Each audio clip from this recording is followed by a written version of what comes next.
Where are you from? From the monastery of Rico. How long have you been doing this? For 1 year. And where are you going? To Lhasa.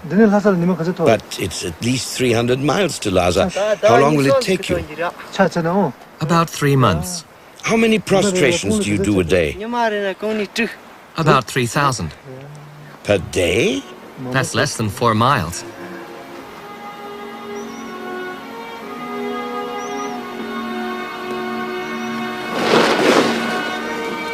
Prostrations are a spiritual exercise. They cleanse people of egotism, greed, aggression, and ignorance.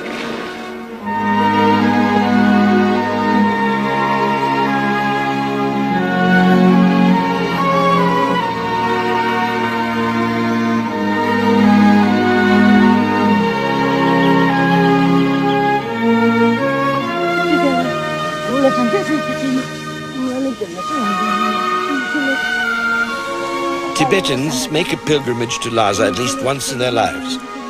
There they pray for their spiritual leaders who fled the country in 1959 in the face of Chinese threats to destroy them. They honor and venerate Karmapa. Gyalwa Karmapa, the head of the long-established Kagyu sect of Buddhism in Tibet, older than the sect of the Dalai Lama. Karmapa marched with more than 100 monks over the Himalayas into exile. Umtse, Karmapa's tutor, quickly formed a new monastic community, and the ancient traditional teachings of Tibetan Buddhism continued to flourish.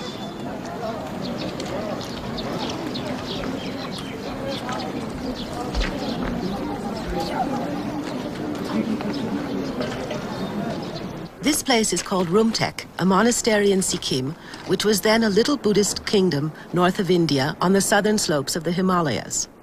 The Rumtek monastery became the new headquarters of Karmapa in exile. Karmapa is the holder of the Black Crown, a symbol for his spiritual mastership. He is the living link of an unbroken chain of enlightened beings back to the historical Buddha Shakyamuni, who lived in India in 700 BC.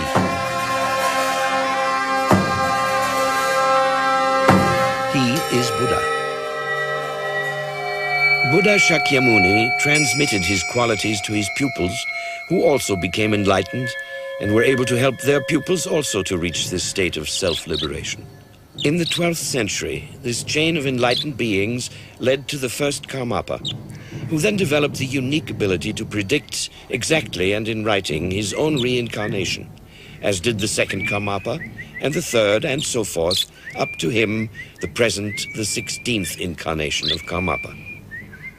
He died in 1981, at the age of 57.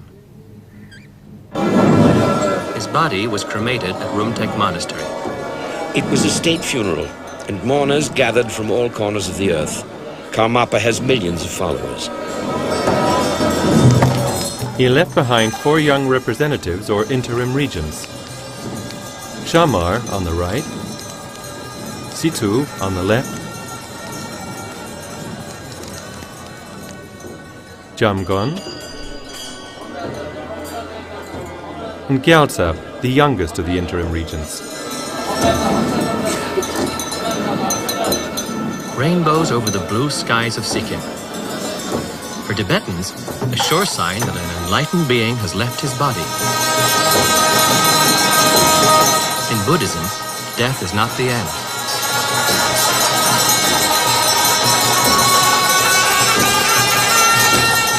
Karmapa died with the promise that he would again give a clear sign by which he could be recognized in his new life.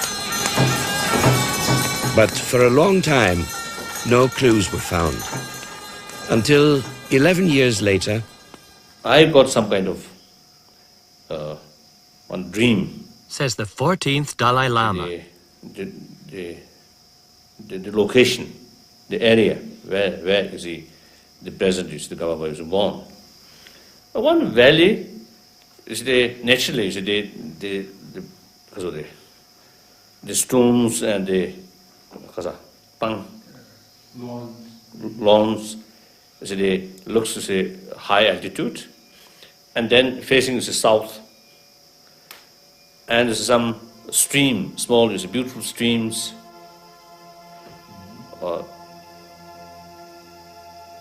And that is the main sort of the picture. There was someone there and told me, actually, without this form, there's someone, some source, they telling to me, oh, this is the place where Karmapa is born. Where could this place be? How could it be found?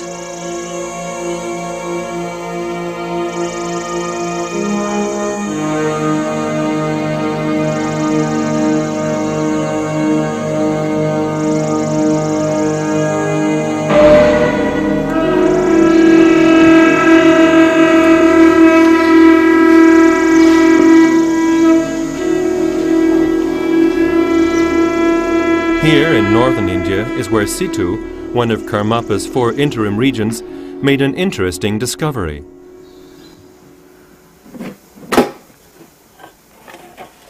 Pressured by the faithful, who hoped and expected that Karmapa had left some clues behind, Situ felt that he should open the talisman Karmapa had given him 10 months before his death with the words, "This will protect you and someday be useful." The late His Holiness gave me this protection pouch in early January 1981. And one day it was snake here. I opened that and I found an envelope. And the envelope have red ink letter saying that this should be opened in the iron horse year. And then I was very, very happy. And then after I offered the letter to 3 Rinpoches in Rumtek in March 1992. Traditionally, such talismans never opened. But since no one had found any indications of Karmapa's rebirth, he decided to open it after all. But the letter is still... Letter is in Rumtek, yes. Envelope and letter both in Rumtek. It's in the altar. Here in Rumtek Monastery, in the headquarters of the late Karmapa, this most important and holy document is protected by the Sikkim police, both from outside and inside. Absolutely no one has access to it. Only Karmapa himself, when he returns in his new incarnation, has the right to break these seals.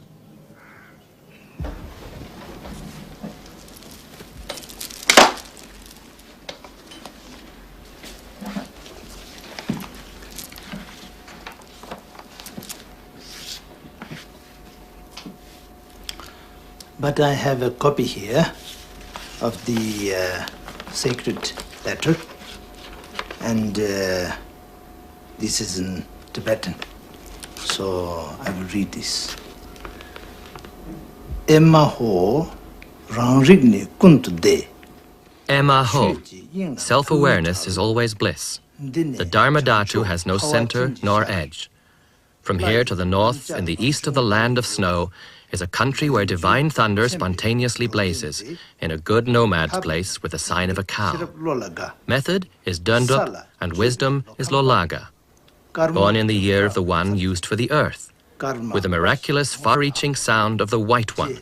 This is the one known as Karmapa. He is sustained by Lord Drupa. Being non-sectarian, he pervades all directions. Not staying close to some and distant from others, he is the protector of all beings. When I discovered this, I was very pleased. And actually it was a tremendous relief. This is exactly the blessing and also inspiration of highest aspect, which we have been waiting, and we are finally blessed by it. So I was very, very happy.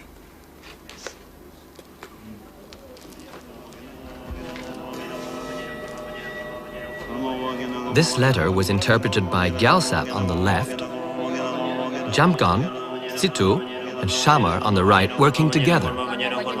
They all came to a unanimous conclusion, which Gyaltsap reads to us. From here to the north, in the east of the land of snow, we interpret here as Rumtek, where Karmapa wrote the letter. And in the east of the land of snow means we have to look for him in eastern Tibet, because land of snow is the Tibetan name for Tibet.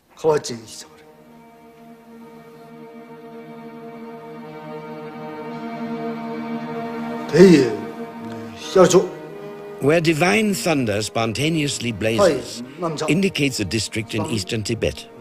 La means divine, and Tok means thunder. There is only one community in eastern Tibet named La Tok. The letter describes the area more precisely as a good nomad place with the sign of a cow. Good means a fertile, beautiful nomadic area. This area must have a name which includes the syllable kor, meaning cow.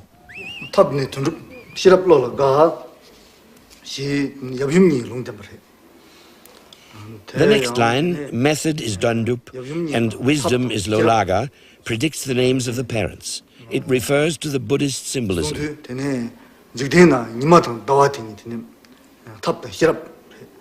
The sun symbolizes the masculine principle, method, and the moon symbolizes the female principle, wisdom. Therefore, the father must be named Dundup and the mother Lolaga. Born in the year of the one used for the earth, prophesies the year of his birth. During the relevant period in the Tibetan calendar, there is, in addition to the snake, dragon, hare, and tiger, only one animal sign used for the earth, the ox, 1985. The words, the miraculous far-reaching sound of the White One, refer to the white conch shell used in Tibetan religious music, which is always called the White One.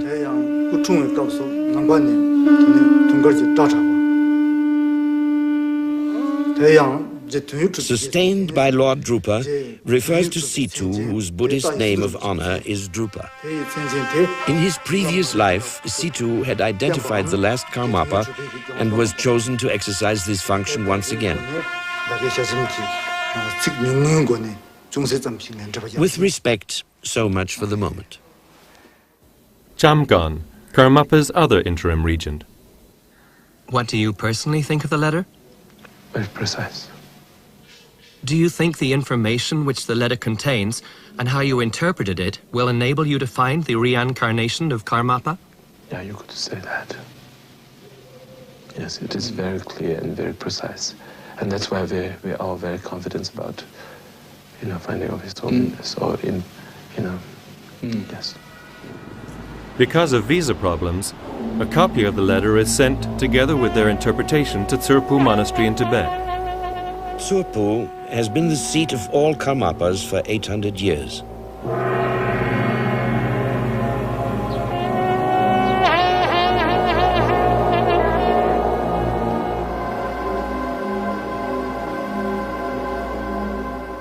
Drupon Dechen, the abbot of the monastery, gives Tomo the task of leading the search with the letter as guide.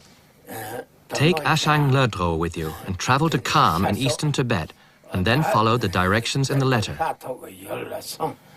The reincarnation of Karmapa is something so unique. It's like an offering cup made of a pure blue Benshuya jewel.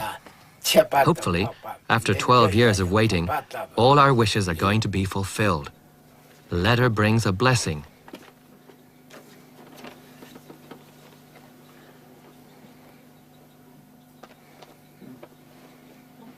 For Tomo, it is the greatest task of his life. Only a handful of people know his mission, because indications and conditions could be manipulated and the search could therefore fail. As discreetly as possible, Tomo sets off on his long journey, together with his companions, the 70-year-old Ashang Letro with a white hat, Titi, his attendant, the driver, and Pato. No one in Tibet is allowed to travel without official permission. Therefore, Pato, in the black coat, a government officer, accompanies them.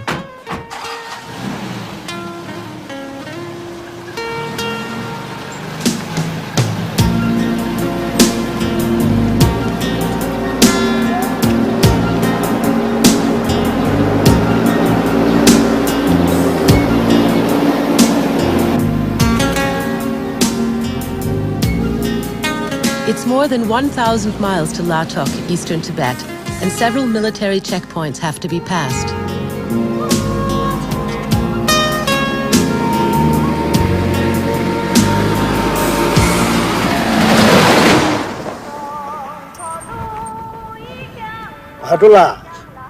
Patula, we'll simply say that you're on an official inspection trip and that you were kind enough to take us along.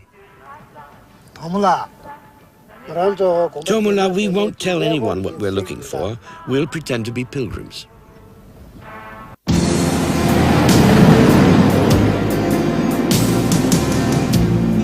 The job they have to do is very risky because searching for a reincarnation is condemned as a superstitious activity by the Chinese and severely punished.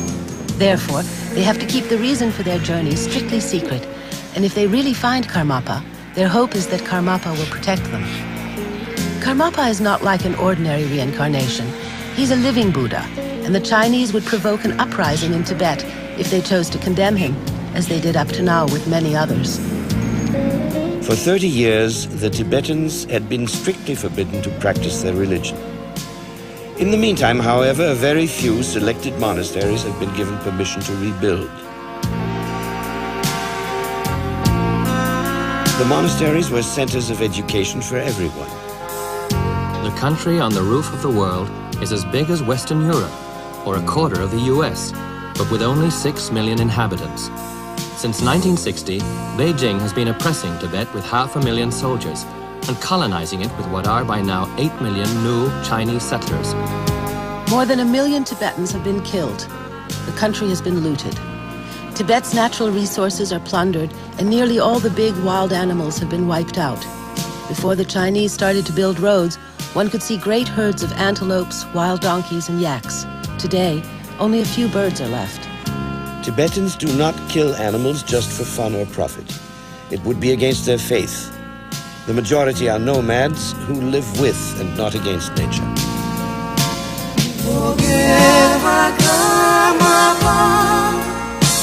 You heard our agony. Forgive our Karmapa. You saw our misery.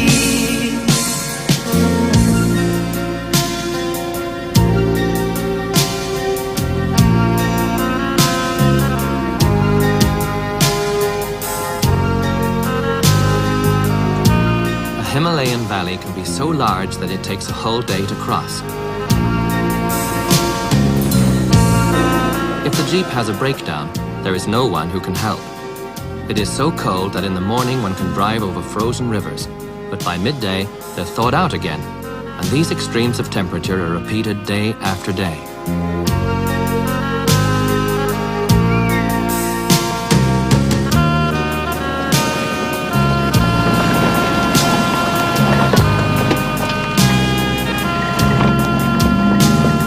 This is a search where nothing may go wrong. The monks from Tsurpu bear an enormous responsibility. If they're not able to find Karmapa, they will disappoint millions of people whose faith in reincarnation as a law of nature will be deeply shaken.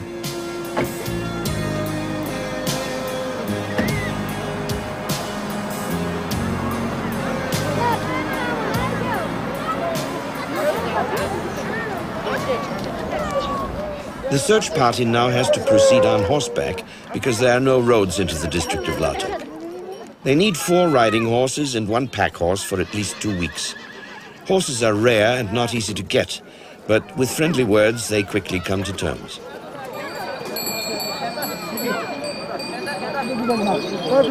Before drinking, one always sacrifices a few drops to the hungry spirits. It's a beer made out of barley, or salty butter tea, which tastes like a greasy broth.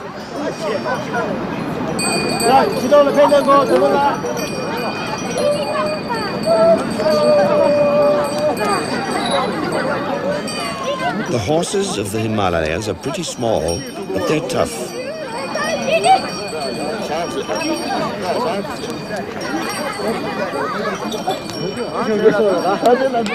Without giving themselves away, the men continue the search. Now the arduous part of the journey begins. A day's ride to Latok over high passes and through dangerous ravines.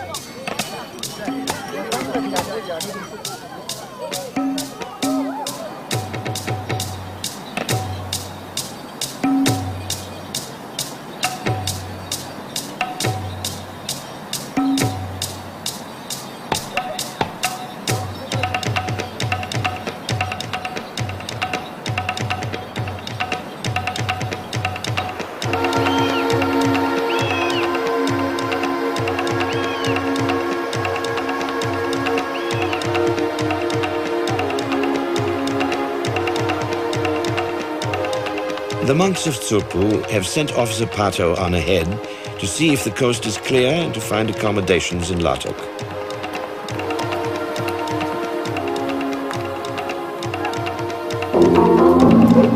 After 3 days in the saddle, Pato reaches Latok.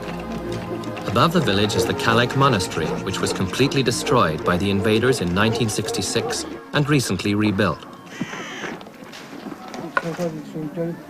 The abbot, Lama Palden, welcomes the camouflaged pilgrims from Tsurpu. He spent 25 years in prison. Now he again looks after all the little boys sent to the monastery for education. Could Karmapa already be among them? Lama Palden, do you have any unusual children? Recently, many children from the area have again begun to enter the monastery, and although I'm able to see if a child has special skills and qualities, I'm not able to see who they've been in their previous lives. Tradition says that there have been earlier incarnations of Karmapa who identified themselves with their very first words, I am Karmapa. In the case of such a child, however, his personal data always had to correspond exactly with the indications in the letter of prophecy.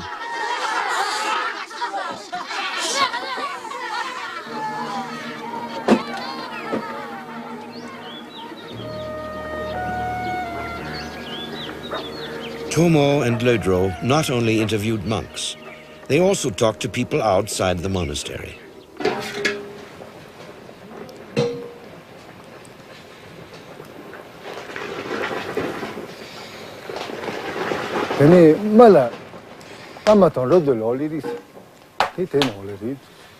They asked me about a place with Kor in its name.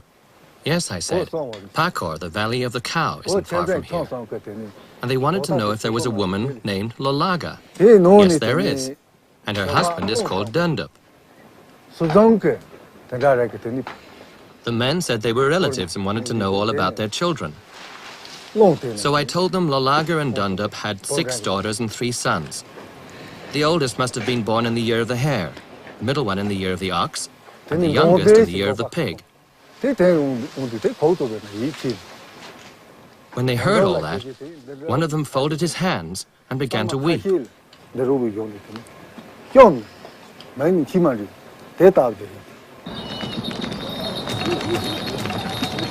Early the next day, they ride on. If everything goes well, they can reach Pakor the same day.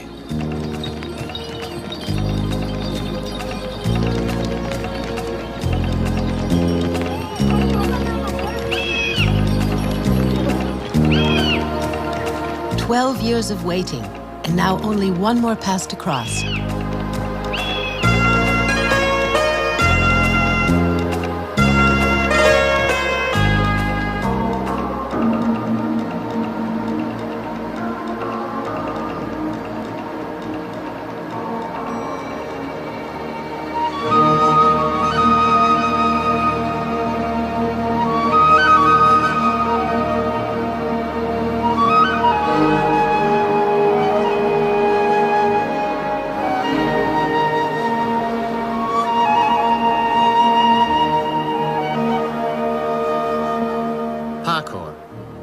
valley where only nomads live.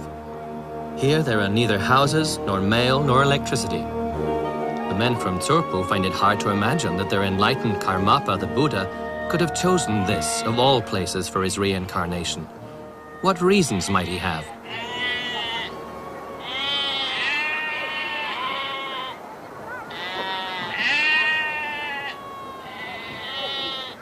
Could this be Lolaga?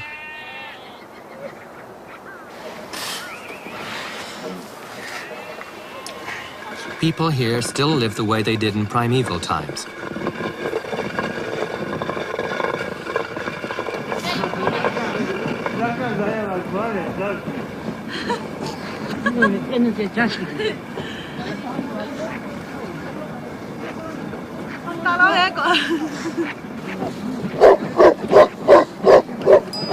Finally, the search party finds its way to the tent of Dandup and Lolaga.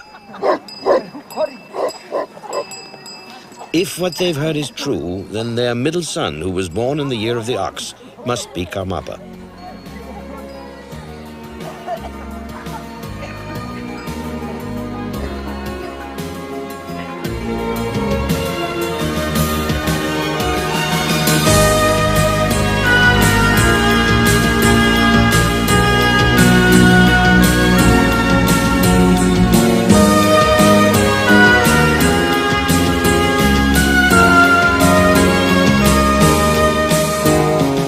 The indications in the sacred letter and the facts as they find them here are exactly the same.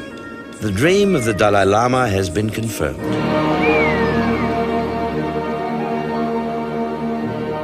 One valley and some stream, small, beautiful streams. There was someone there and told me, oh, this is the place where Karmapa was born.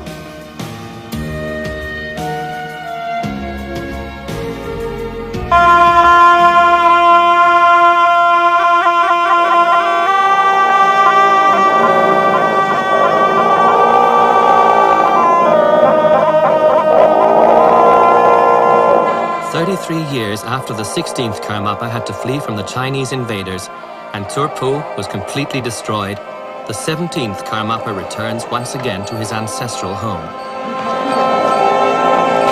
Karmapa's power to consciously change from one life to another is something which evokes deep devotion and respect among Tibetans.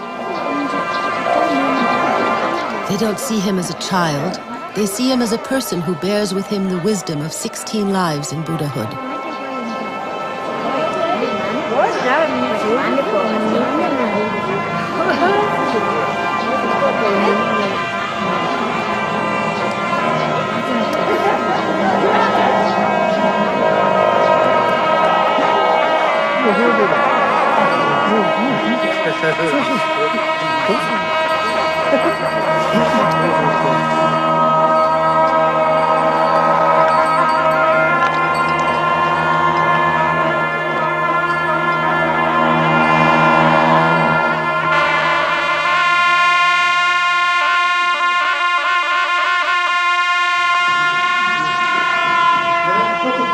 He's being shown his throne in the great hall of prayer. No, not the little one, the large one over there.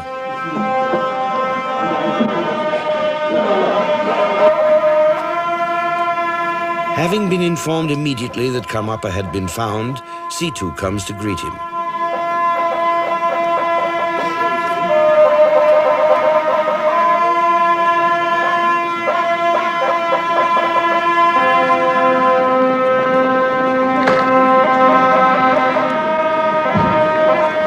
With him is Gyaltsap, one of the interim regents. They come to welcome the new Karmapa.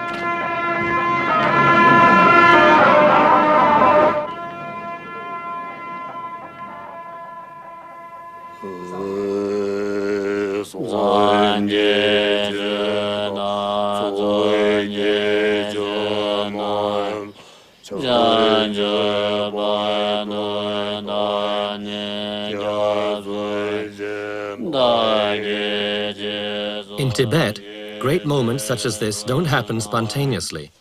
They are subject to a strict traditional ritual.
Umtse, the chief tutor and master of ceremonies of the previous Karmapa in Rumtek.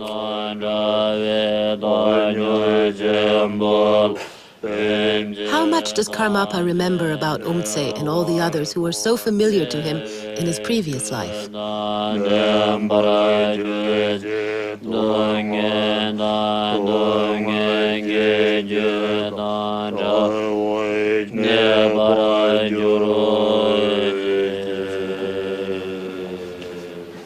And this is the occasion for the official photograph to commemorate Karmapa's successful reincarnation.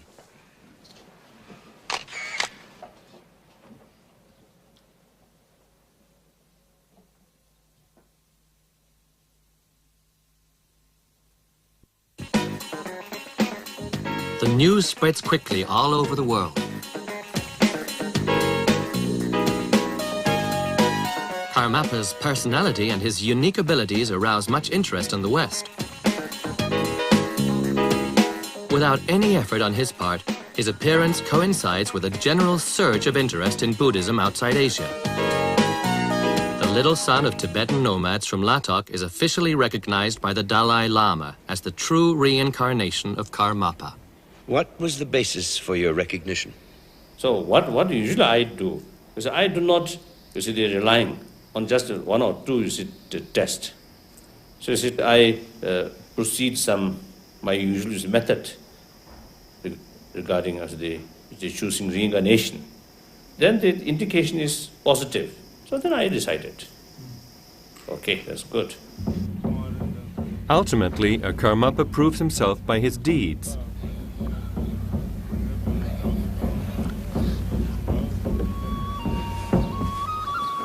The letter of prophecy said that he would not be staying close to some and distant from others.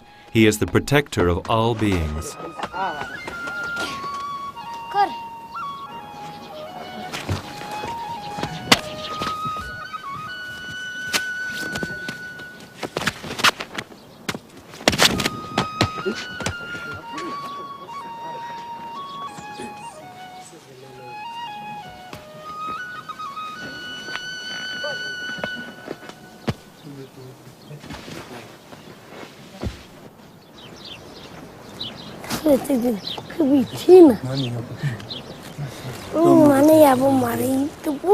A few of the holes are quite deep.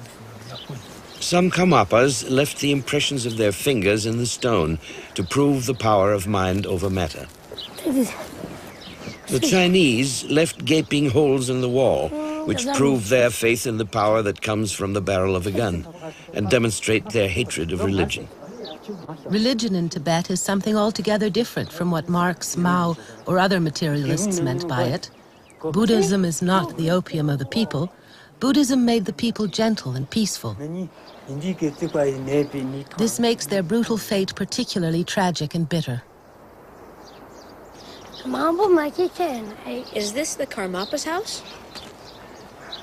It was in this little house that the first Karmapa began his line of reincarnations. At that time, in the 12th century, there was no monastery, only wilderness. He meditated in here for decades in order to become master of his own spirit.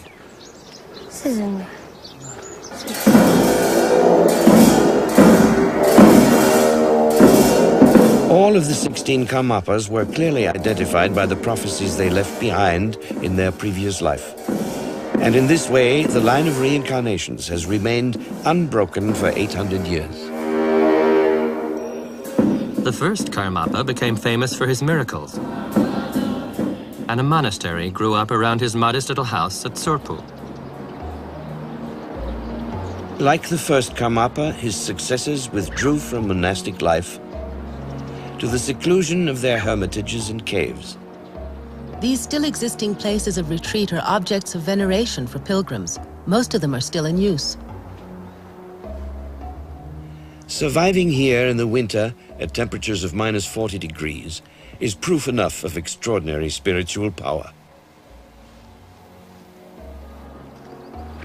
It was in this hermitage, along with his mother, that the 10th Karmapa spent 30 years meditating. In each life, again and again, the Karmapas, through profound discipline, attained that clear-sightedness which enabled them to see beyond the borders of death.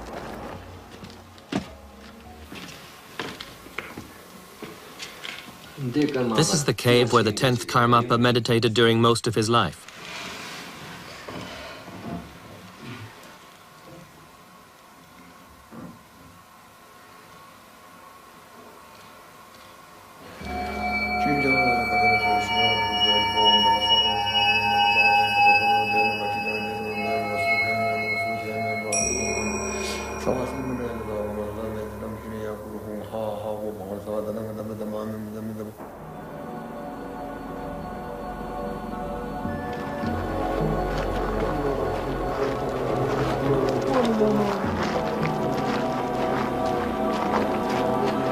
Reincarnation aside, all the little boys previously identified by the letters of the deceased Karmapas turned out to be outstanding personalities, musicians, poets, engineers, philosophers, who also had the gift of prophecy.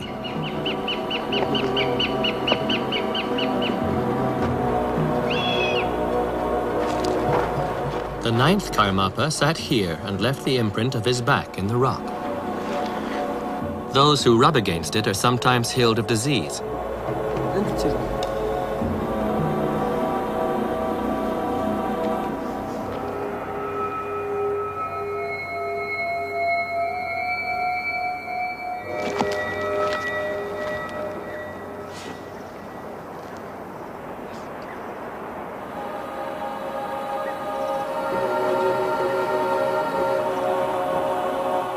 Meditation without any distraction is the only means of transcending the limits of the body. In order to achieve highest enlightenment, the 7th Karmapa had himself walled in here for 7 years. Without words or eye contact, food and drink was given to him through a hole in the wall and left him through another opening in the bottom of his tiny stone box, where he could not stretch his legs.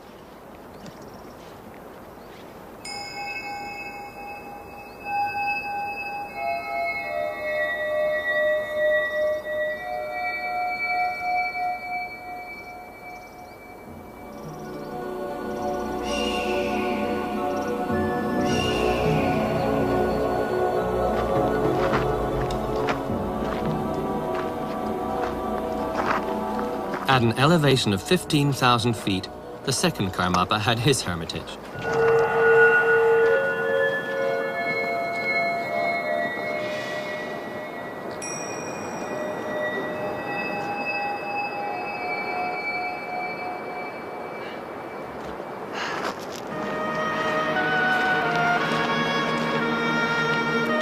This house even survived an earthquake and the attacks by the Chinese in 1966.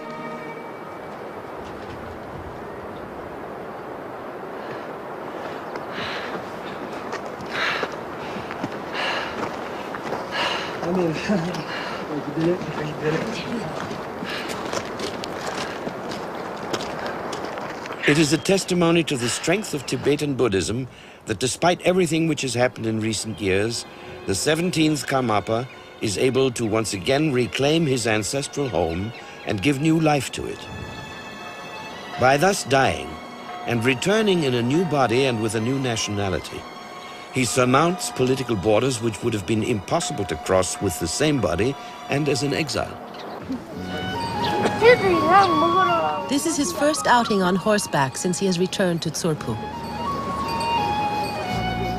It takes him to the lower garden and passes by the protective deity Mahakala, who watches over the teachings of Buddha at the gates of Tsurpo.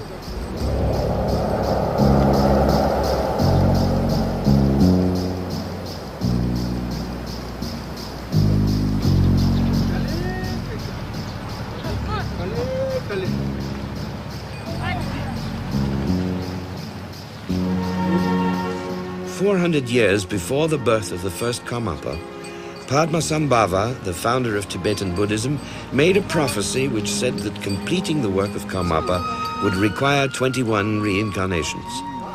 Urgent Tinley is the 17th of the predicted 21 Karmapas.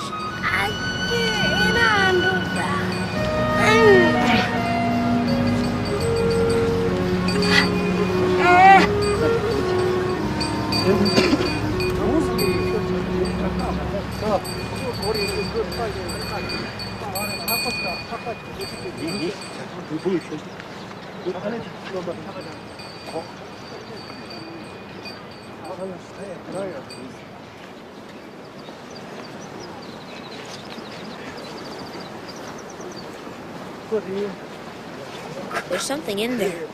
A demon lives in this stone. He has to be got rid of, or else something awful will happen. Can't it wait until tomorrow? No, now. Take him out and don't get tired. I'll show you where he has to go.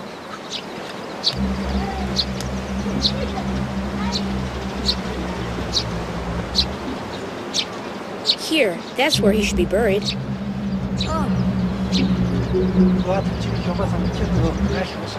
But the wall might cave in if we remove the stone. Shouldn't we support it? No. Very well then, let's begin.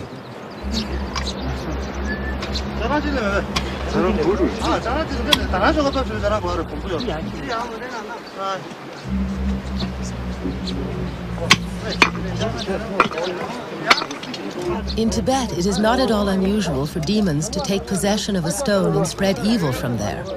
The breaking of such stones in a special ceremony which forces the demon to flee is quite common.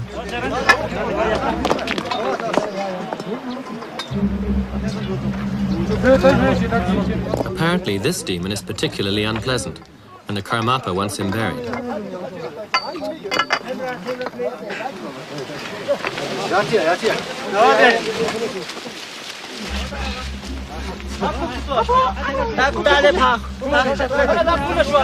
He's to get a decent funeral.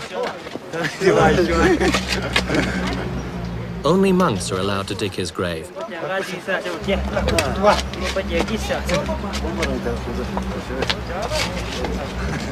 And he's to be given a bed of flowers.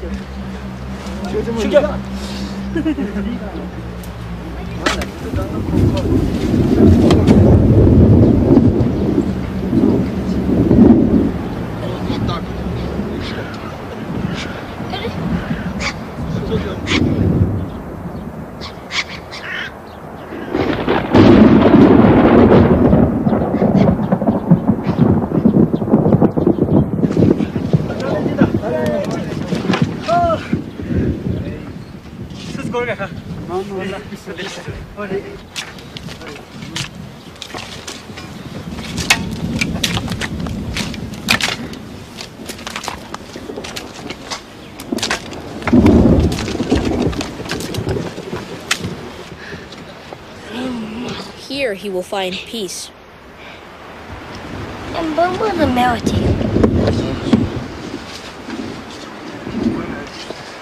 Stay there and calm down.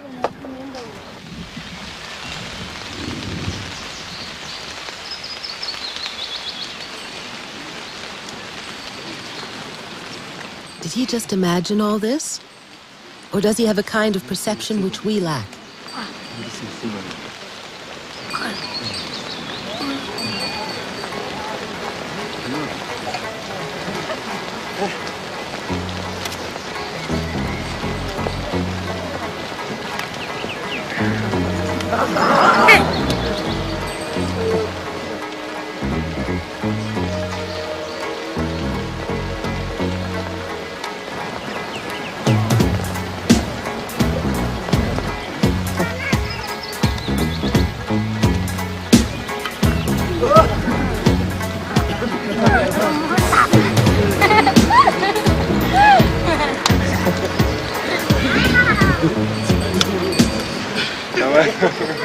Situ and Gyaltsap have arrived. They have planned something special for today.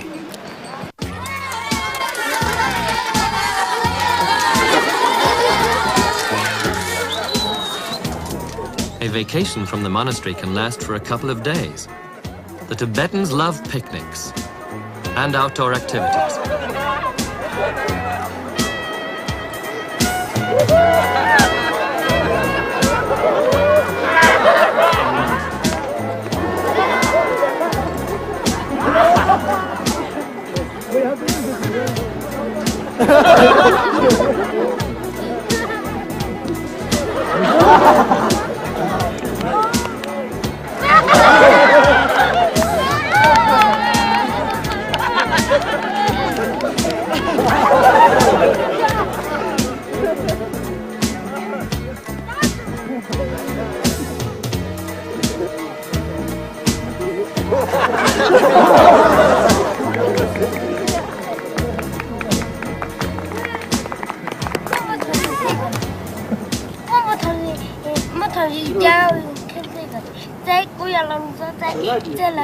The 12th Situ and the 17th Karmapa have rediscovered a friendship which has lasted through 12 lifetimes, stronger than any family tie.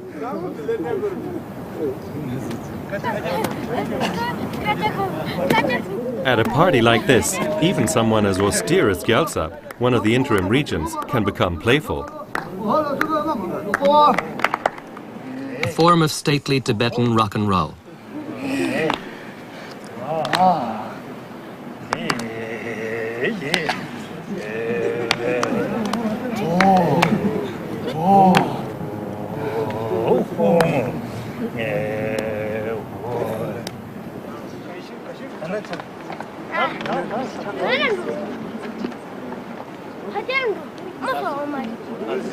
The surprise is ready. Now Karmapa can come in.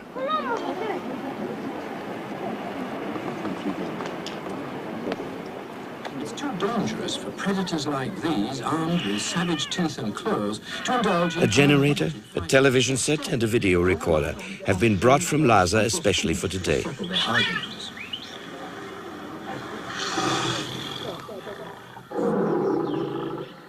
With milk continually on tap, there's less competition at feeding time. These two domestic cats are operating in the same way, like overcrowded lions. Between them, one have 12 kittens, and it's a free-for-all as He's never seen machines like this before, at least not in this life. Situ has brought along a special film which he now shows Karmapa.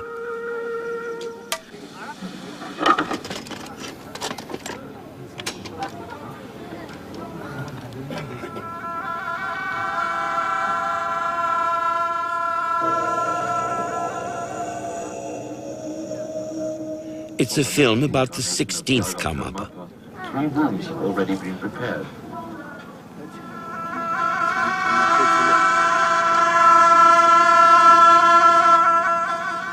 Ranjan Rikpa Dorje, the last Karmapa, was born in Tibet in 1924.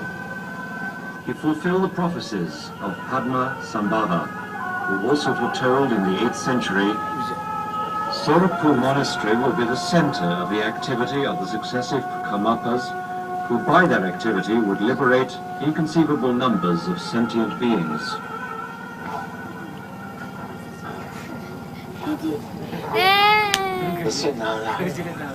Many thousands of families in Tibet have close links with the Karmapas and have always given generously to the monastery.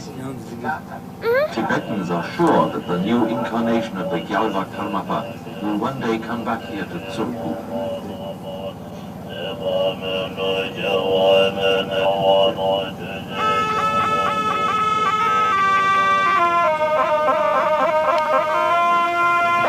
In 1974, the 16th Karmapa blessed Westerners for the first time.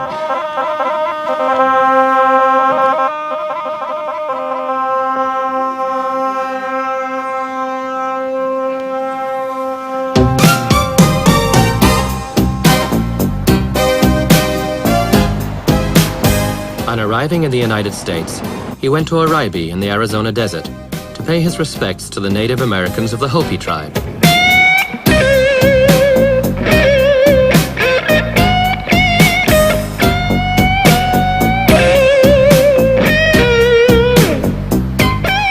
The Hopis have an ancient prophecy which says that when the man with the red hat comes, a bridge of wisdom will be built between east and west.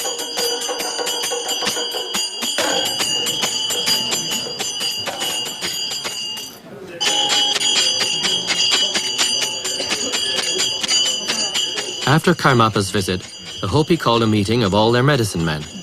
They confirmed that Karmapa had fulfilled their prophecy.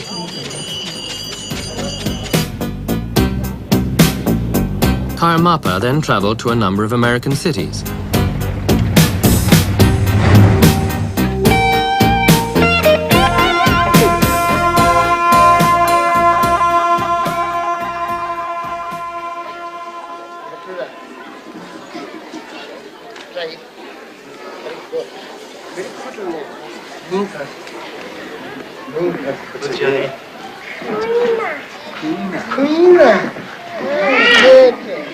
After he left, centers for Tibetan Buddhism were founded there.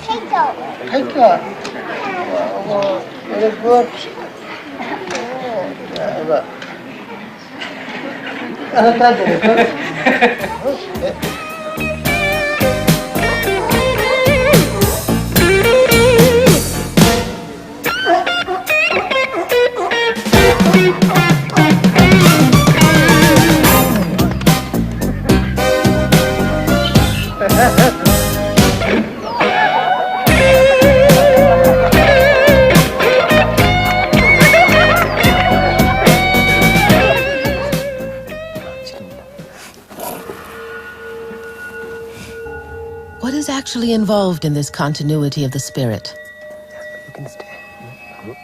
What is it that persists from one life to another? Levels of consciousness? Certain types of behavior?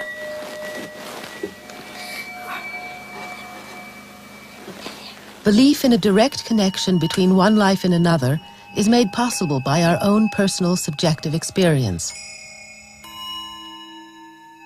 The Buddhists believe that every human being is the focal point of a spiritual as well as a biological heritage. Karmapa is spiritually descended from Karmapa. Biologically, this is his father, Karma Dundup Tashi, age 54. And this is his mother, Lolaga Poldazum, age 46.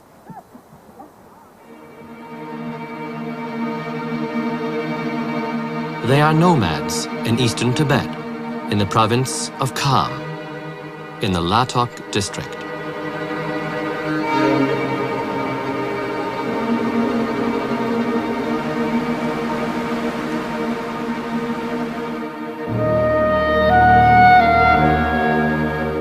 And this is the Pakur Valley. The family have been living here for generations.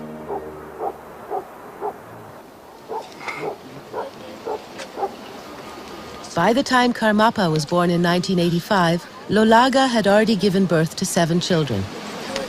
There were 6 daughters, today aged between 10 and 25. They were all born in quick succession after the birth of her eldest son, Rapsel. Together with the grandmother, 12 people live in this tent. The climate up here at 14,000 feet is one of extremes. The temperatures range from 40 below zero to more than 100 above. After having a 4th daughter, the family had longed for a second son. When their 6th child turned out to be another daughter, they decided to have a serious consultation with the old abbot of the Kalek monastery. He gave them instructions to help them get a second son. Help those in need every day, feed the fish in the river and the birds and the stray dogs. And in addition, they were to say the prayer of refuge 111,000 times.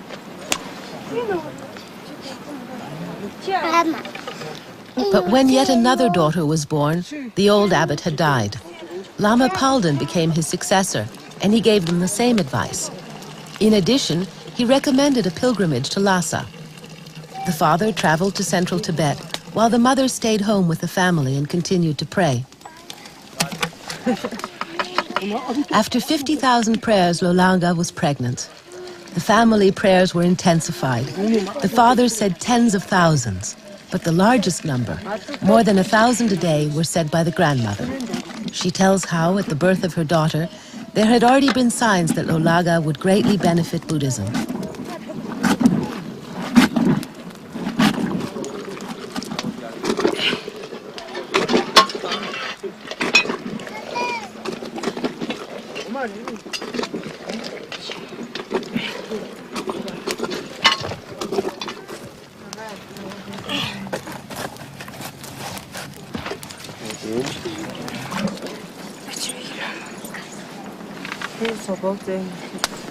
She always offered to Buddha the first bowl of tea.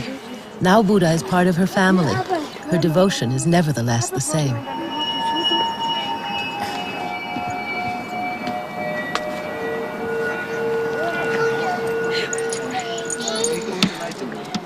In the rough climate of Tibet, 20 or more cups of salted butter tea every day are a matter of survival.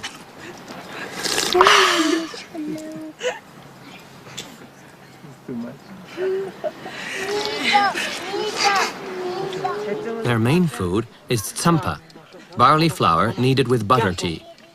In addition, they eat a fair amount of meat. Vegetables do not grow up here. Their oldest son, Rapsel, 27, is responsible for the herds. Karmapa's family owns about 90 yaks. This is enough to supply their own needs and produce surplus meat and butter which they can trade for the barley grown in the lowlands.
They use every part of the animal, not just the meat and milk. The hair of the yak is spun into the threads with which they make their tents.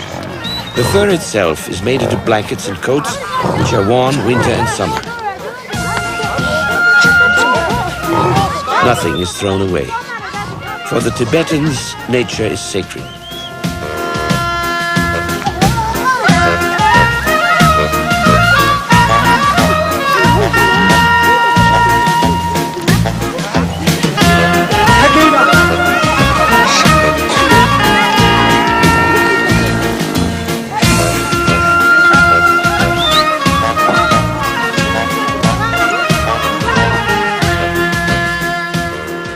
In 1985, the summer pasture of the Karmapa family was only one valley away.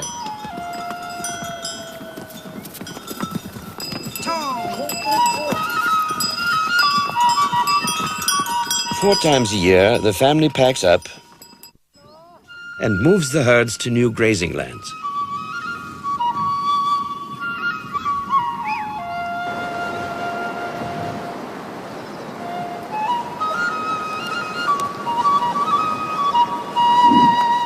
They set up their tents there in early June. In the last month of Lolaga's pregnancy. The 111,000 prayers still hadn't all been said. Anxiously, they asked themselves, will it be a boy this time? She dreamt of 3 white cranes who brought her a golden letter from Padmasambhava, the founder of Buddhism in Tibet. They told her to keep the letter secret until the time was ripe.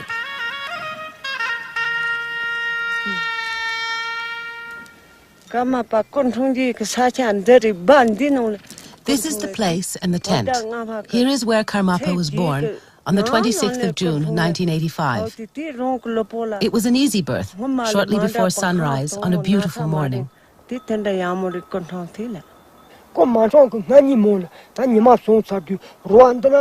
can't explain it, but the evening before there was a rainbow over the tent, even though the sun had already set. Naturally, I had no idea that the child was Karmapa, but the many wondrous signs which accompanied his birth made us very happy and gave us the certainty that this child would be of great benefit to Buddhism.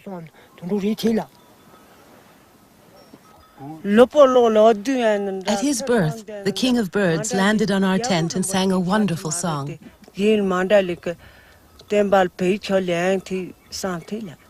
On the third day after his birth, we also suddenly heard conch shell horns resounding everywhere.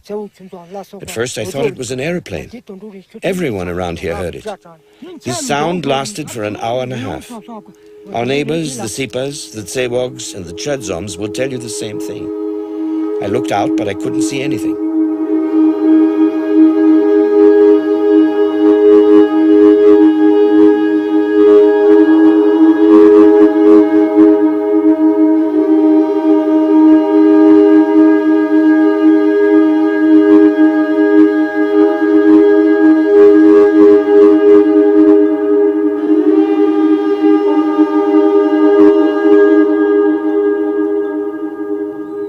We questioned the neighbors. Were you here when Lolaga's second son was born? Yes, naturally. Did you notice anything unusual? Oh yes, it was very strange. Suddenly, everywhere in the valley you could hear a sort of droning sound. I thought it was a swarm of bees, but there was nothing to be seen. It lasted for 2 hours. When I was outside, I thought the sound came from inside. And when I was inside, I thought it came from outside. Excuse me, could we ask you a question? When Lolaga's second son was born, can you remember hearing anything unusual? Was there any special sound? Everywhere, everywhere.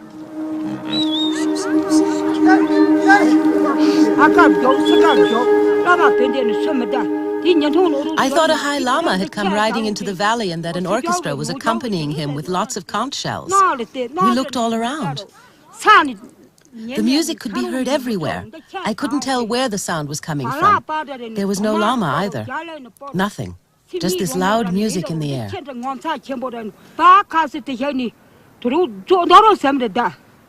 How long did it last? About 2 hours. And when was that? Summer. In the year of the ox, I think. Yes, she's right.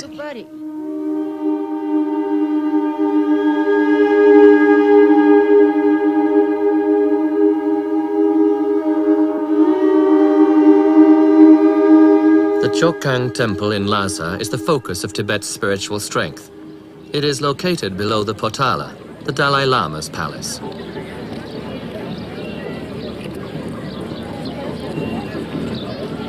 Here in the Chokhang Temple, Karmapa's hair will be cut ceremonially, a symbolic act showing his bond to Buddha.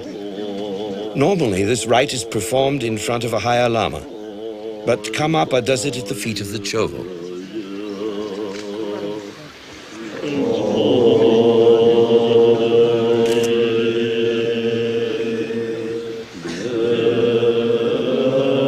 The Chovo is the most revered Tibetan statue of the historical Buddha, Shakyamuni. This is only the second time in Tibet's history that a Karmapa has celebrated his hair-cutting ceremony here in the holiest place in Tibet. Karmapa is receiving his personal Buddhist name for this life, Urgen Tinle Dorje, plus 9 other names. Now the time has come. Situ cuts off a few hairs and Urgen Tinle Dorje becomes a monk.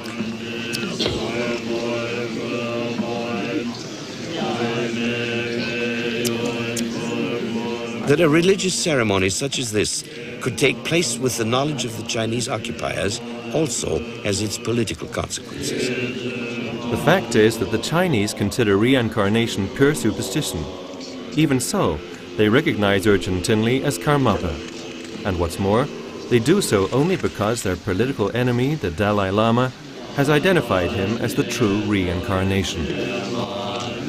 In view of the fact that the Dalai Lama cannot visit Tibet, and it is forbidden to even mention his name, the Tibetans were immensely gratified to see Karmapa officially receive the Dalai Lama's congratulatory scarf, or katak, in full view of the Chinese occupiers.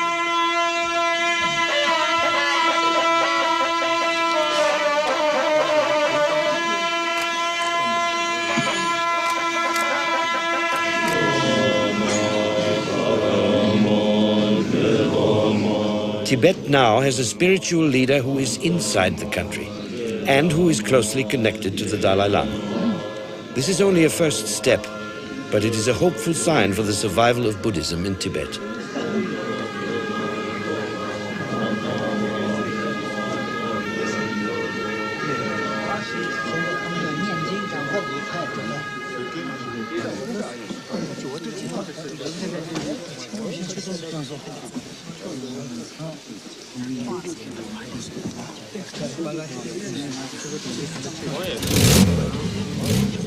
In order for Karmapa to travel freely throughout the world to meet his many followers and complete the work of the 16th Karmapa, he will have to perform a delicate political balancing act between China, occupied Tibet, and the outside world.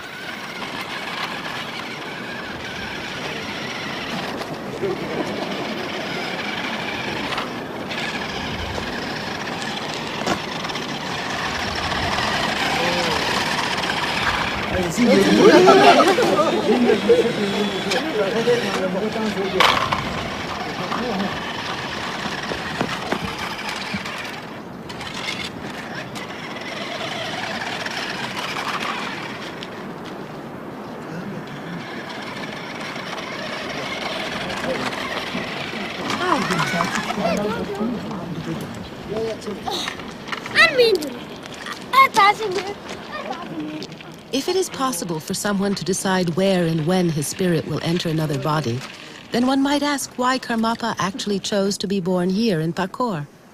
He could have been born in Sikkim, or in the United States where he died, or as a Bhutanese prince.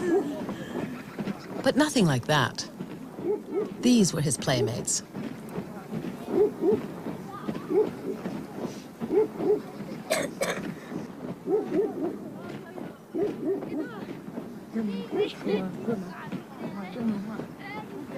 They lived almost identical lives, and yet he is completely different. Was it his sense of compassion that moved Karmapa to choose this place, these people, and this martyred land for his rebirth?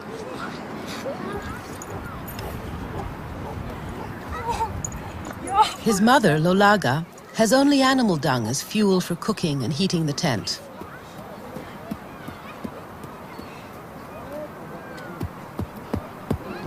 She has to pound it flat for drying.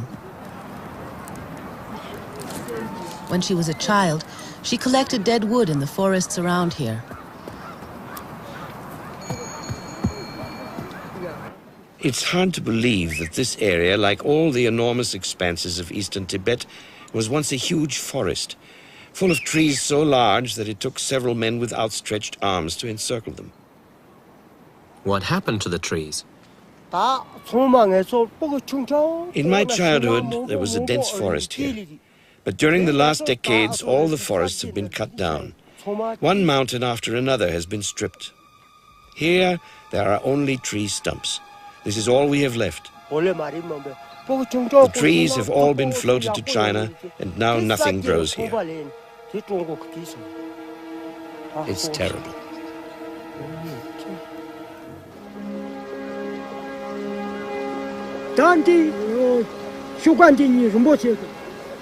This little tree was planted by Karmapa shortly before he went to Tsurku.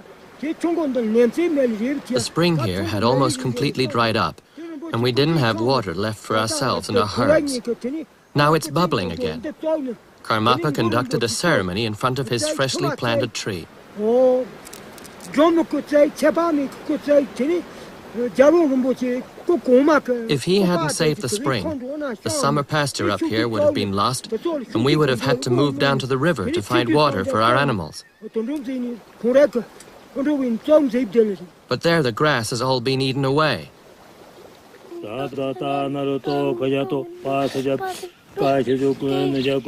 Umtse was in close contact with the 16th Karmapa throughout his life. He went into exile with him in Sikkim, and now, at the age of 72, he has returned to Tsurphu.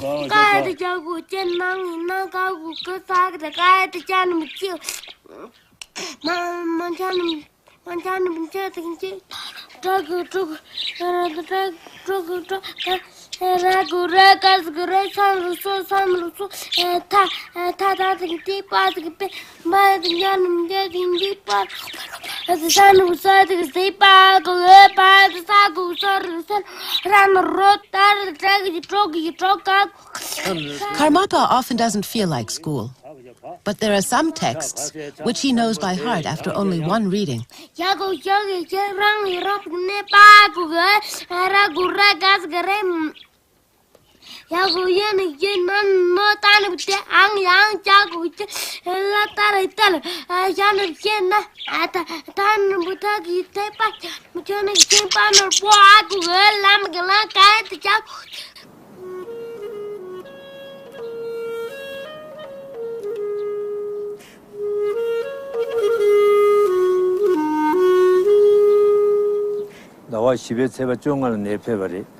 It was June 15th, the day Karmapa arrived, that our abbot, Dripon Dechen, told me I was to teach Karmapa. Traditionally, one starts with the alphabet, but he'd learned all that at home already. When he wants to, he can learn well and fast. He's very much like the 16th Karmapa. He loves birds. He likes to play. His mentality is like that of his predecessor.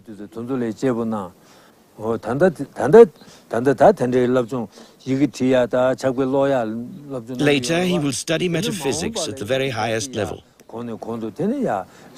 And someday, he will have a lot of monks to educate, so he'll have to become a great master himself. He will be a leader who frees people from their suffering and brings them great happiness. He is the living Buddha. He embodies Buddha's teachings and will disseminate them in all realms of existence. He will achieve great things. But at the moment, he is a child, and so there are still things that I can teach him. Later, this will no longer be the case. I will serve him as long as I am able to. I am not a master myself, so there isn't much that I can give him.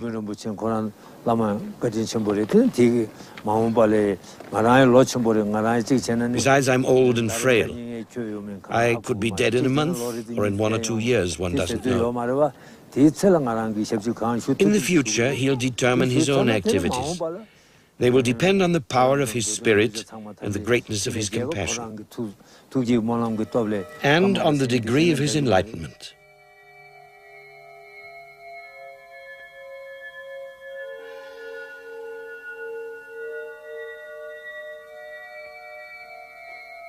Enlightenment is neither a present nor an accident. In his former lives, Karmapa achieved it through selflessness. It is said that the 16th Karmapa accepted his cancer out of love for the people of the West. He spent his last days in this American hospital.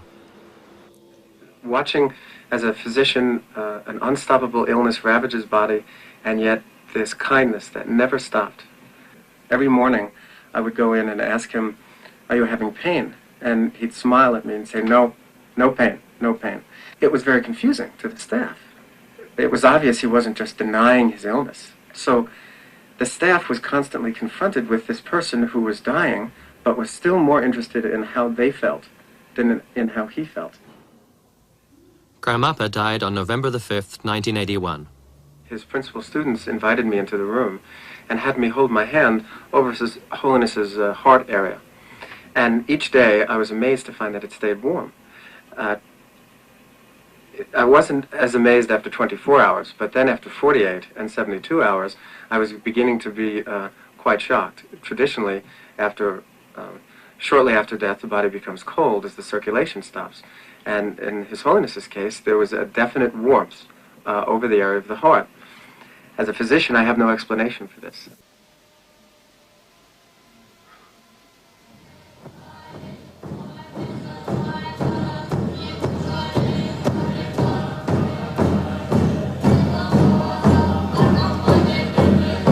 Ever since his death, Karmapa's followers, both monks and lay people, have been praying that he might quickly return to Earth in human form.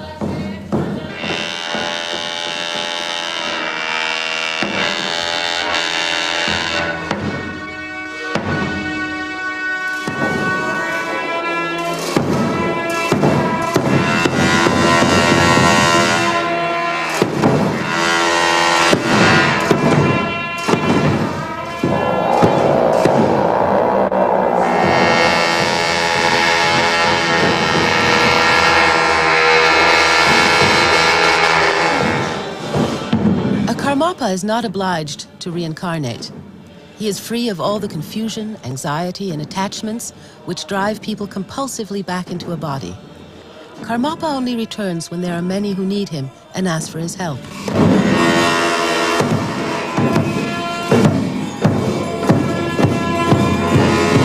The spirit moves freely, independent of whether he has a body or not. The famous 1,000-year-old Tibetan Book of the Dead teaches that experience is based upon projection. The projection is the image of the world we make for ourselves and which we call reality. According to this traditional teaching, the world of our experience is a dream. It's like watching a film which emotionally is very real for us, but has little to do with the reality of sitting in the cinema. Tibetans believe that, like this metaphor, experience continues after death.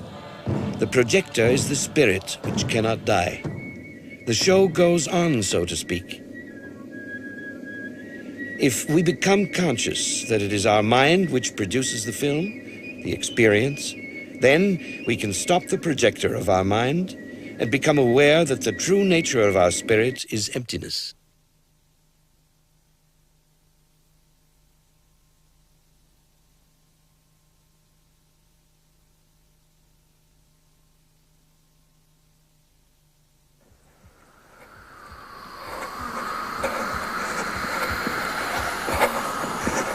But our restless thoughts begin projecting films all over again, and this happens not only in life, but also in death.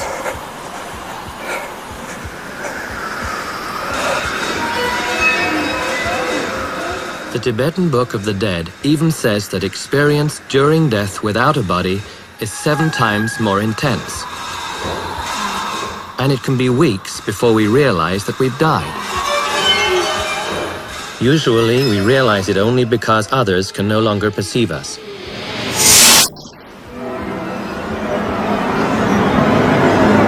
And we no longer leave traces in the sand. Then we understand.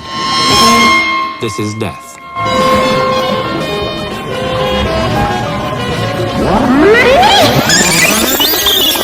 Though we do have the option to avoid all suffering by breaking the circle of reincarnation.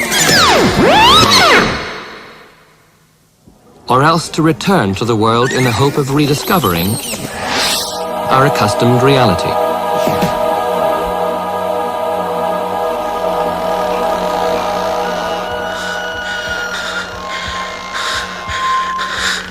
We again pursue our projections and search for ourselves.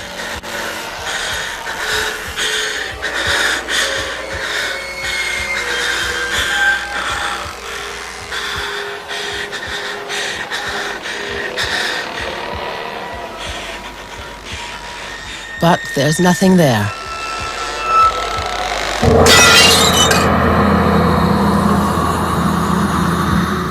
So the solution is a new body.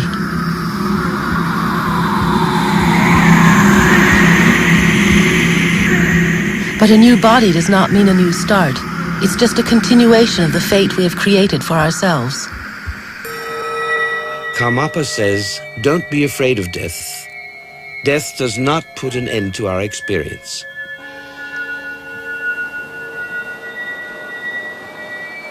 Life and death are like a river without a beginning or an end. Sometimes water, sometimes ice.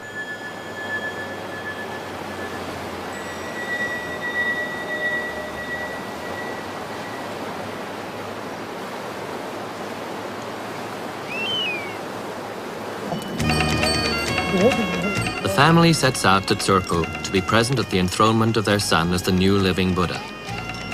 Even Karmapa's little brother is going along. The family had been longing for a second son for so many years, and now, as Karmapa, he's left them. The last-born child is again a son, and a comfort to them.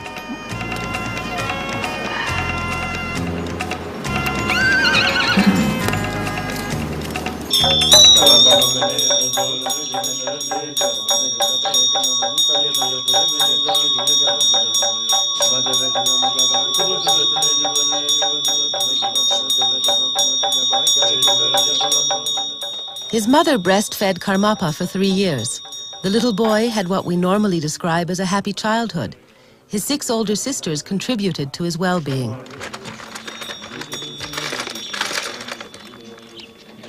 Immediately after he was born, his mother sent one of his sisters to fetch water at the river. When the sister came back, she said a magpie had just given her the name of her new brother, Abogaga.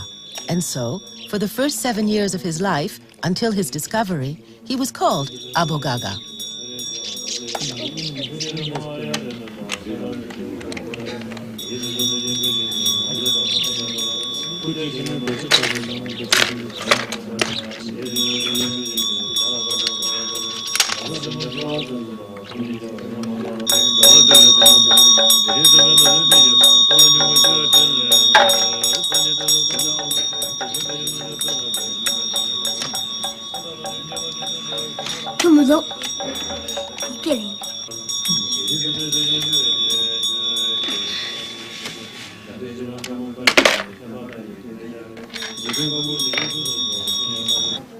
After a journey which lasted 10 days, first on horseback and then by jeep, the family arrives in Tsurpu, only a few days before the enthronement.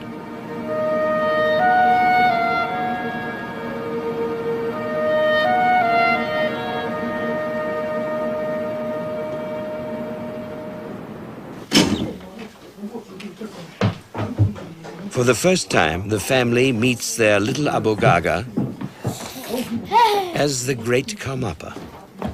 Karmapa is now as much an object of reverence for them as for everyone else.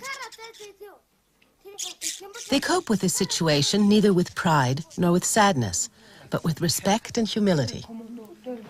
More than once, Abogaga's father had offered him an education, a Tibetan euphemism for a spanking. Now, of course, he regrets it.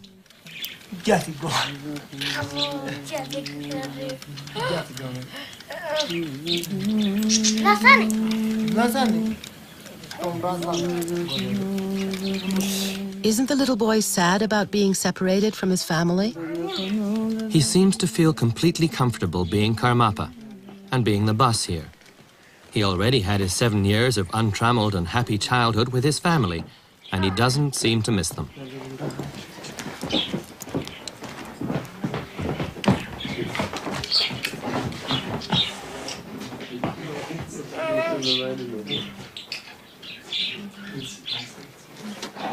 From now on, the relationship between him and his family will be restricted to short visits like this.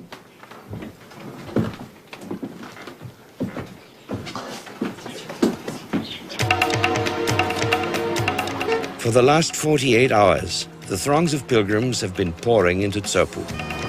The news that Karmapa has returned and that he will be enthroned at the 8th new moon has spread like wildfire. For Tibetans, the new moon is always a good time to begin something. It is then that the male and female energies are in harmony. Most of the trucks come from enormous distances, sometimes more than 1,000 miles. It's no wonder then that many of the trucks give up the ghost during the final struggle up the last few feet to Tsurpu. The day before the enthronement, huge quantities of gifts arrive, which other monasteries and sects have sent to the new Karmapa.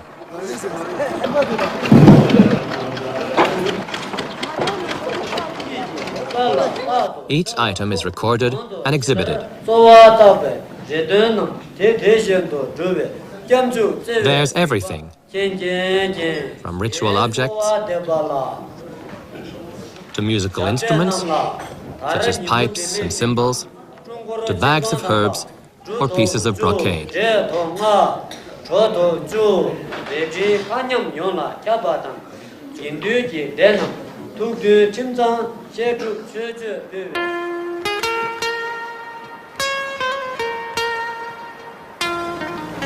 It's dawn on the day when the Buddha will once again ascend his throne. It is the 27th of September, 1992.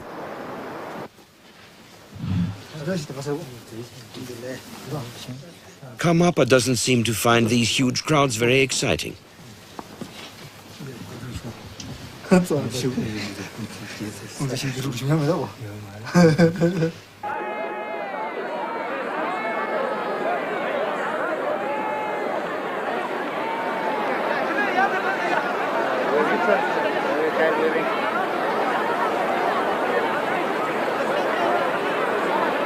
There's an estimated 20,000 pilgrims, plus an official from Beijing.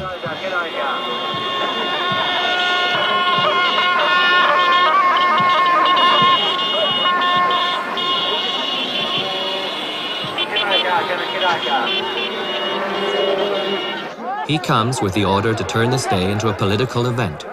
China recognizes the highest spiritual leader who lives in Tibet because China cannot afford another bloody uprising on the roof of the world. There are television crews from Beijing and Lhasa.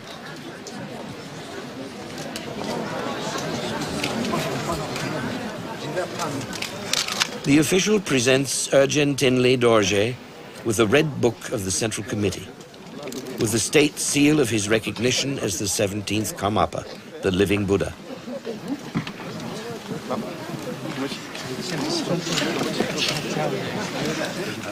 During their 800-year history, the Karmapas have been the most revered and esteemed teachers of the Chinese emperors. Therefore, the Chinese hope to find a Tibetan leader in the Karmapa who will perhaps alienate the Tibetans from the Dalai Lama. But Karmapa and Dalai Lama can never be played off against each other.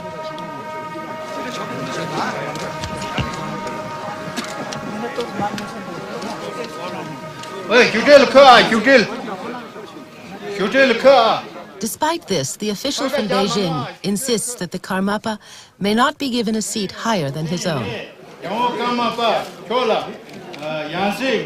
The political aspect of this enthronement heralds a change.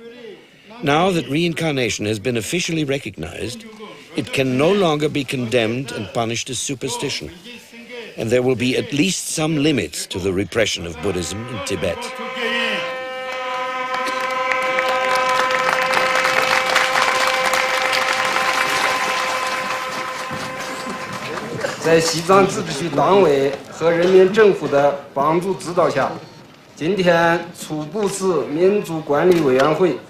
With our recognition, we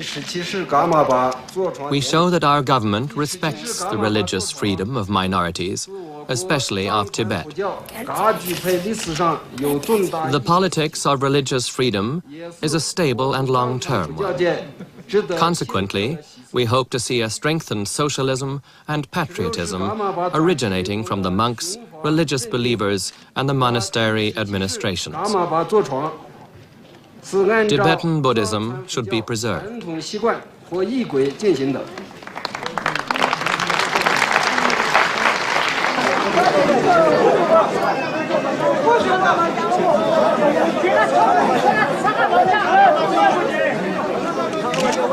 The political part of the ceremony has taken about half an hour and doesn't seem to have impressed the Tibetans.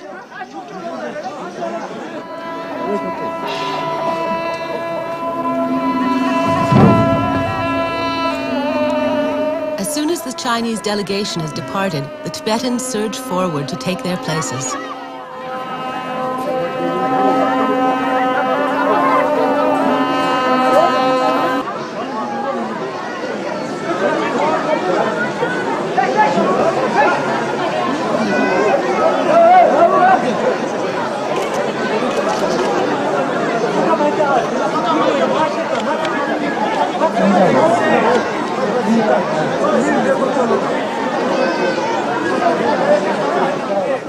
business part of the enthronement can begin now. It is exactly noon and the stars are in an extraordinary constellation. 4 fire signs in a row. This is the right moment which has been chosen for the enthronement in advance.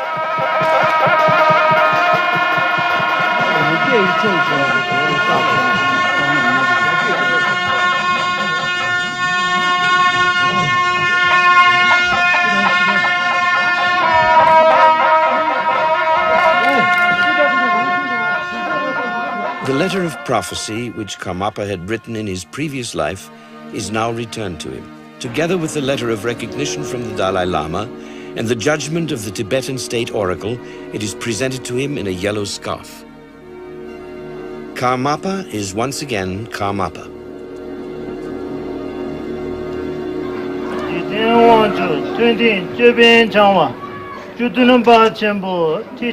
The 12th Thai Situpa addresses the Karmapa with his full name. His Holiness the 17th Gyalwa Karmapa Urgent Tinley Dorje, and presents him with the symbols of life: grain, the symbol of fertility; red sand, the symbol of earth. All the various elements are presented to him to be touched.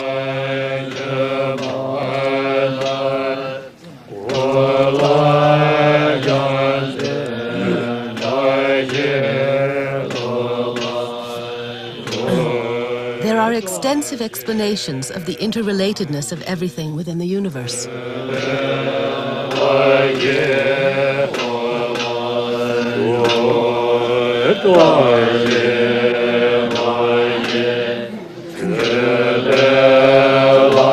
The mirror symbolizes the element of form, because the mirror reflects only form.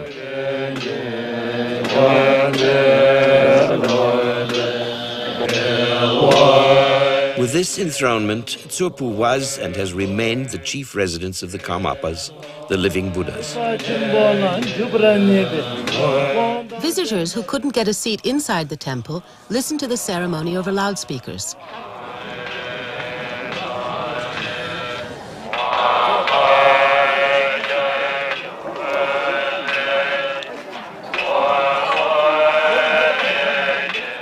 Among them are the parents of Karmapa. To Buddhists, they have no special importance and are no closer to the Buddha than anyone else. Seen from the point of view of reincarnation, a child's qualities are derived from his former life and not from his parents.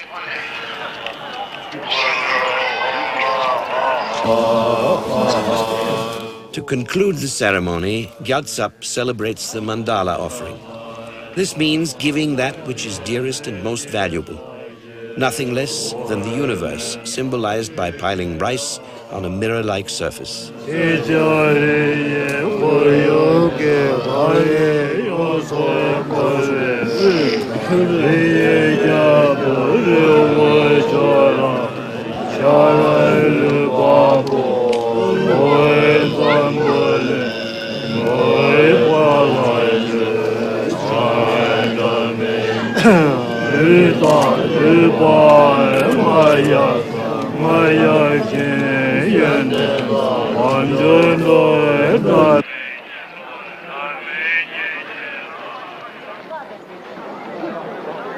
Now everyone can enter the temple. No one may be excluded. They've all made the journey in order to see the Karmapa at least once. One good reason for the high throne is to keep the Karmapa from being crushed by the crowd. And somehow or other, the greeting scarves and personal gifts have to reach the Buddha himself.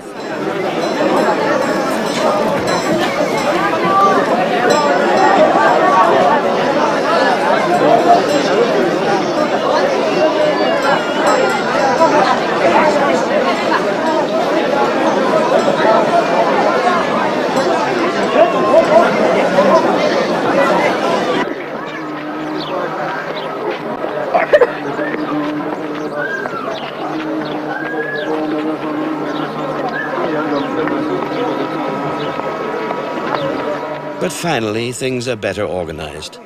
Everybody manages to walk directly past the Karmapa.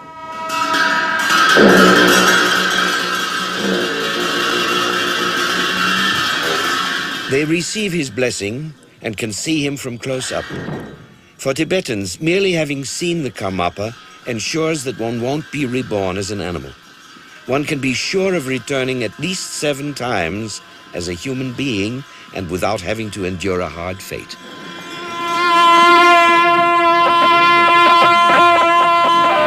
In order to have a concrete sign of the spiritual gift they have received, each pilgrim is given a red thread which will protect him.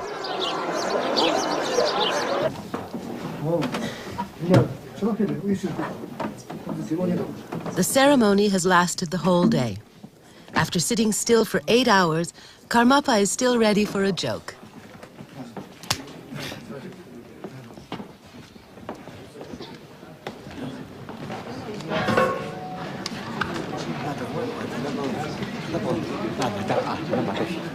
Next day, his family's visit is over. They set out on the long journey home, where they will go on with their nomadic life as before.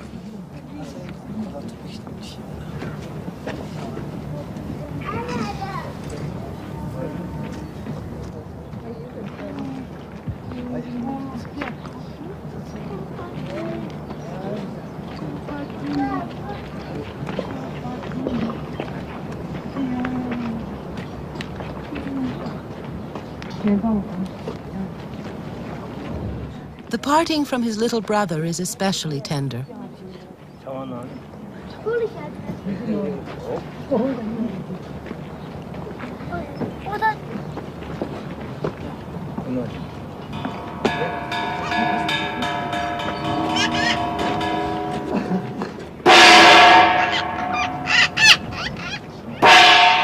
The family feels that Karmapa would have been too precious to keep for themselves, and they gladly give him up for the benefit of others.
For 7 days, the pilgrims dance and celebrate to express their joy at Buddha's reincarnation.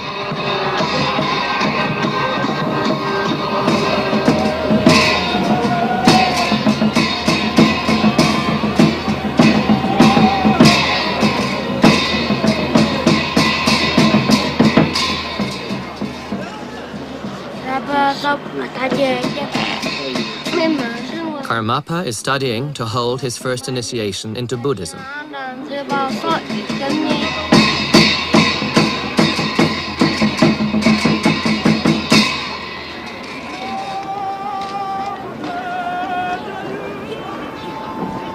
It is to be his first public teaching, and during his life there will be many, many more, in Tibet and all over the world.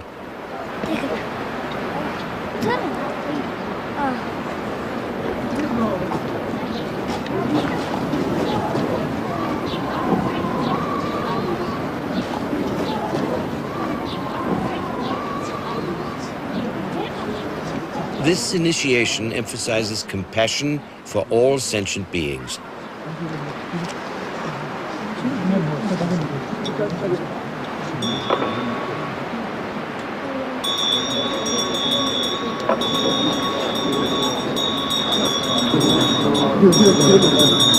It is preceded by a purification ritual.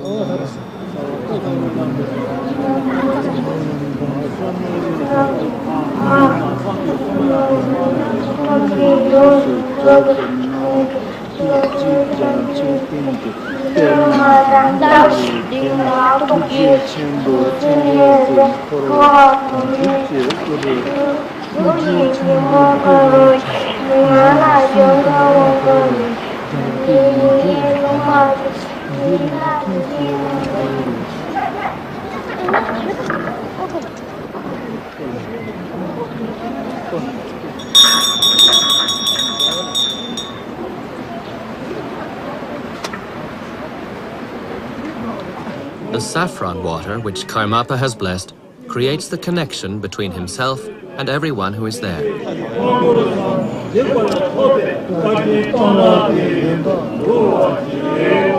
Essential qualities of the Buddha are perfect knowledge of the past, present, and future, and the wisdom to see the true nature of all phenomena.